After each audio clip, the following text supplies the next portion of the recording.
నకిలీ ప్రెస్ నోట్లు తయారు చేయడం మరీ దారుణంగా తయారైంది. ఎవరు ఒక చిన్న పేపర్‌ని నకిలీ చేస్తే వెంటనే తీసుకెళ్ళి బొక్కలో తోయాల్సిన స్టేజ్ నుండి, ఏకంగా పార్టీల పేరుతో, పార్టీ అధ్యక్షుల పేరుతోనే నకిలీవి సృష్టించేస్తున్నారు. తాజాగా తెలుగుదేశం పార్టీ నాయకులు, కార్యకర్తలకు విజ్ఞప్తి అంటూ అచ్చెన్నాయుడు స్టేట్మెంట్ పేరుతో ఒకటి నకిలీది ప్రచారంలోకి తీసుకొచ్చారు.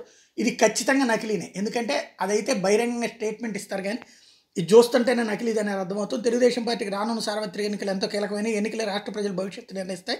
ప్రజల కోసం పోరాడుతున్న తెలుగుదేశం పార్టీ అధినేత నారా చంద్రబాబు నాయుడు గారిపై ఈ నియంత ప్రభుత్వం అక్రమ కేసుల్ని పెట్టి ఎన్నో ఇబ్బందులకు గురి చేసింది. అయినా మొక్కవొందేంతో మన నాయకుడు ప్రజల కోసం పోరాడుతున్నారు.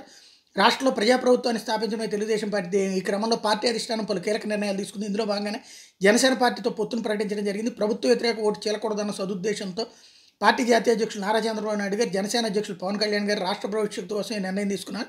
రాష్ట్రంలో జనసేన పార్టీ నాయకులు ప్రజల కోసం ఎన్నో పోరాటాలు చేశారు.